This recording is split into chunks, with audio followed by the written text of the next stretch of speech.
Magandang araw mga kaistorya. Coffee tayo.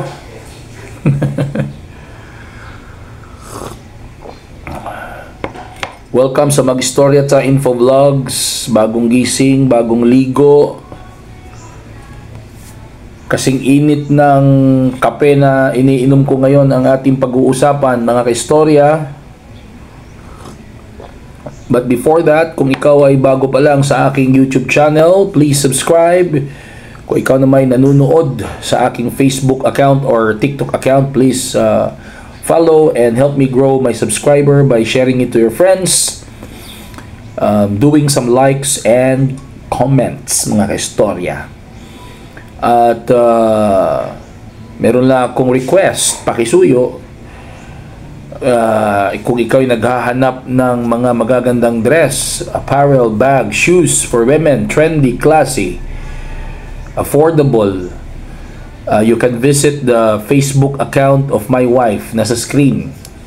You can add her or follow her. May mga time na nagla-live din siya, hapon at gabi. Abangan nyo na lang mga kaistorya. Kahit nasa Luzon kayo or Visayas or outside Cagayan de Oro City, pwede kayong mag-order, pwede nating i-ship mga kaistorya. At kung ikaw naman po ay natutuwa sa ating pinag-uusapan ngayon, you can show your support by clicking this icon nasa screen mga kaistorya. At nasa lower right yan, lower right part ng video ko. And you can pagkatapos na maklik nyo yan mga kaistorya, may lalabas dyan sa screen. Andyan nasa inyo na yan. Dapat wholehearted. Bago tayo magsimula sa ating balitaktakan mga kaistorya, ay tirahin muna natin itong ating the best na food supplement mga kaistorya, ang Genesis Organic Spirulina. Ito ay isang blue-green algae, hindi ito synthetic drug. Kaya malayo sa side effects. Ito ay tinanim sa isang fresh mineral water in an environment with a very low pollution. Marami itong mga nutritional contents na kailangan ng ating katawan. Ito ay mabibili online. Pwede kayo mag-order online at mabibili dito sa mga Mercury Drug Stores and pharmacies nationwide. Genesis Organic Spirulina, ang spirulina ng bayan. Kaya para mas uminit pang ating balitaktakan ay uminom muna tayo ng Genesis Organic Spirulina mga kaistorya.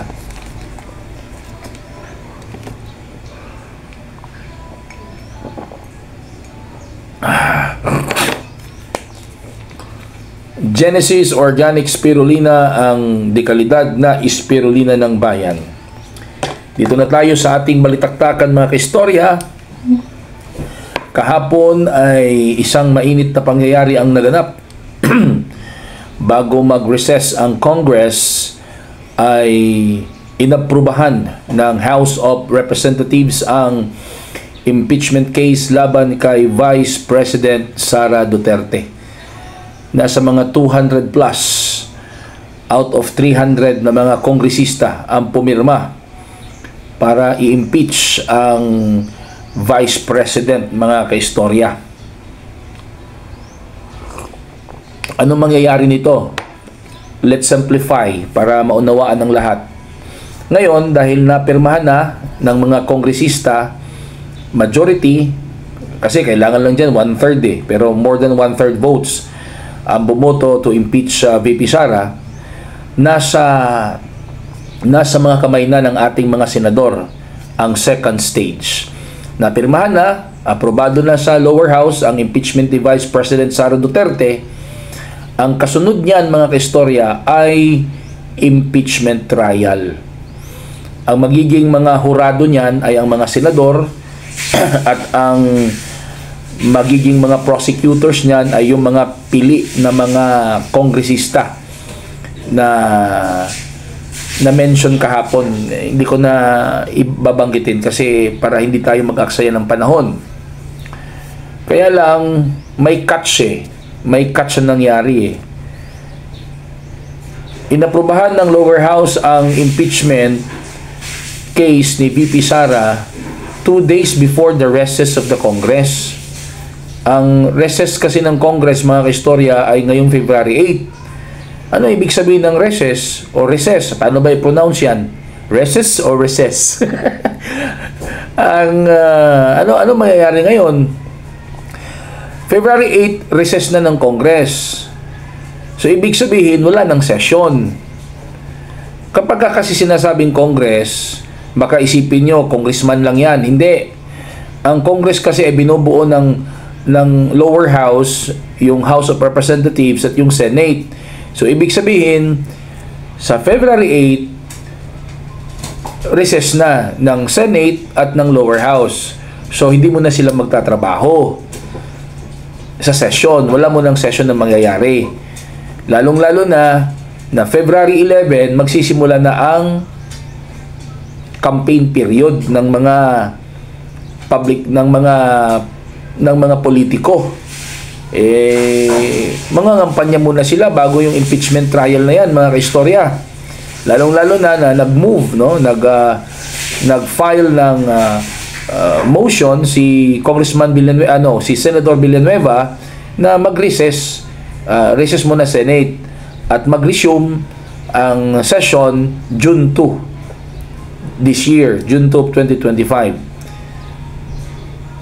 Ibig sabihin, February 8 to June 2, walang impeachment trial na mangyayari. Tapos, sa May 10, election. Di ba? National election yan. Midterm election, national and local. So, ano yung catch dyan, mga kaistorya? Marami tayong nababasa sa social media, marami tayong naririnig, may mga pro-impeachment, may mga anti-impeachment. The May 10 election will be the defining moment.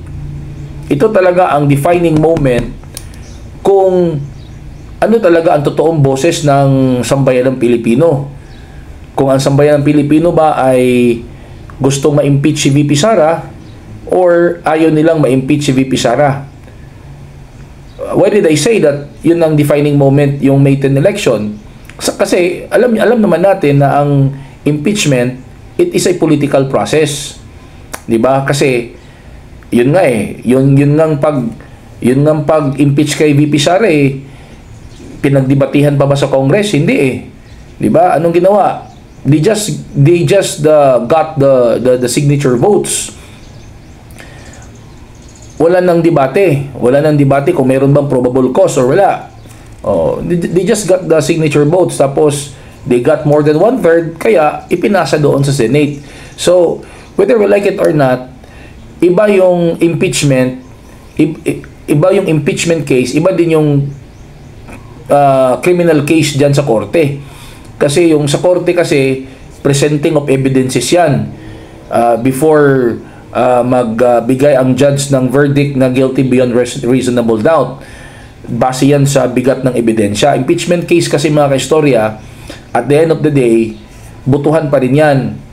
'Di ba? O sa House of Representatives, butuhan sila kung papayag ba sila na ma-impeach si VP Sara. O di nanalo, more than 1/3 votes. Doon naman sa Senate naman, mga kaistorya, butuhan pa rin yan.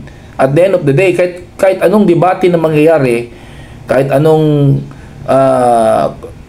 argument na mangyayari doon, at the end of the day, butuhan pa rin yan whether i-impeach nila si VP Sara or hindi. Sa May 2025 election, this is the defining moment kung talagang ano talaga ang gusto ng sambayan ng Pilipino. Gusto ba nilang i-impeach si Sara or ayaw nilang i-impeach si Sara? Ganun lang yan, mga kaistorya.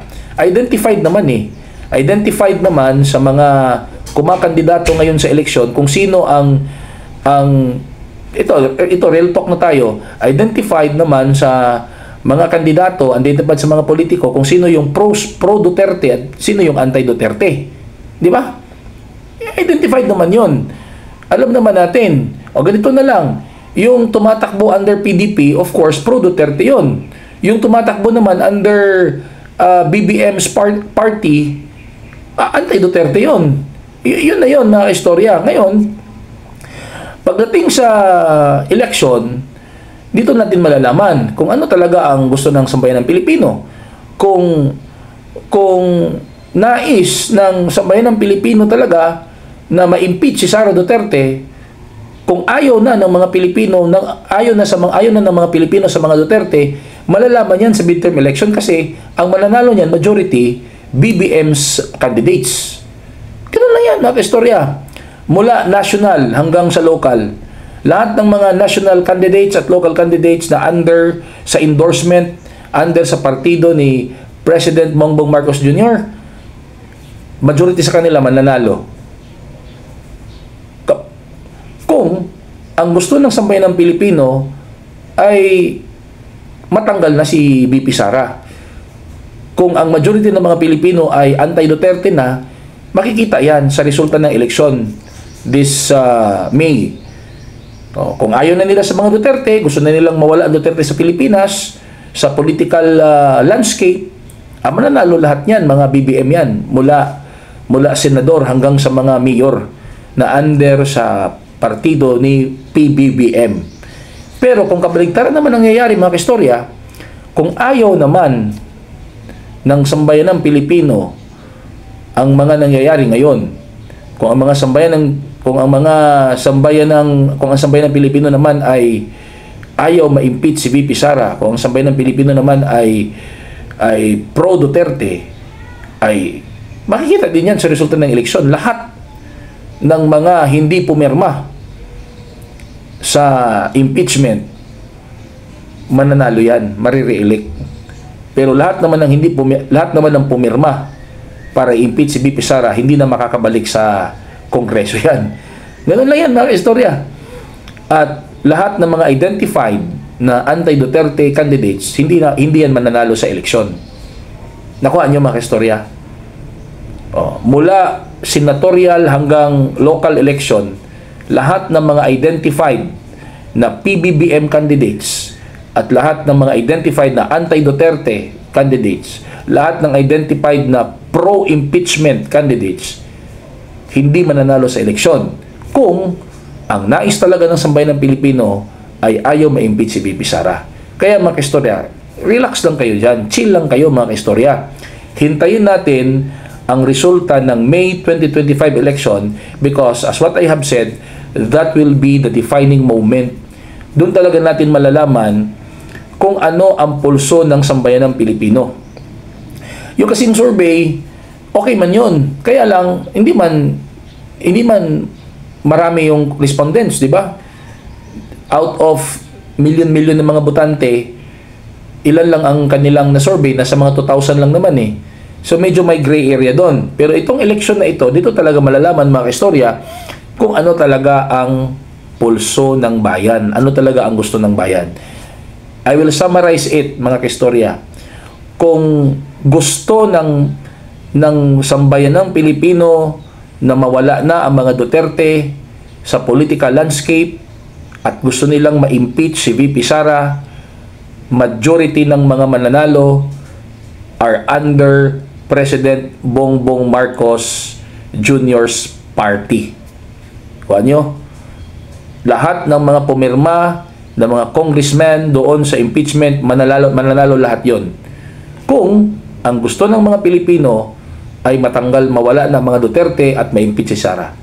On the other hand, kung ayaw naman ng mga Pilipino na matanggal si VP Sara or ma-impeach si VP Sara Duterte at gusto pa ng mga Pilipino na mamamalagi at mananatili ang mga Duterte sa political landscape ng Pilipinas, lahat ng mga politiko from national to local, mga kaistorya na in-endorse ni former President Rodrigo Duterte under PDP Laban, mga kaistorya, at lahat ng mga identified na mga kandidato na ayaw ma-impeach si Sara, kasama na doon ang mga hindi pumirma sa impeachment, lahat yun mananalo. Okay? So, chill lang kayo dyan, mga kaistorya. Iba kasi ang impeachment na ito, i-compare sa impeachment ni former President Estrada at ni former Supreme Court Justice Renato Corona. Kasi when they were impeached, mga kaistorya, walang eleksyon. Iba kasi ngayon. na-approve ang impeachment ni VP Sara sa lower house, election period. Di ba? Election period, mga kaistorya. So, may opportunity ang mga Pilipino na makialam sa impeachment na ito. Okay? Anong masasabi nyo sa ating pinag-usapan, mga kaistorya? Please write your comments below, mga kaistorya. At kung bago ka pa lang sa aking YouTube channel, please don't forget to subscribe on my YouTube channel or follow on my Facebook and TikTok account. And please help me grow my subscribers and followers by liking it, making some comments, and share it to your friends. Yun na po, at hanggang sa susunod, magandang araw po sa inyong lahat.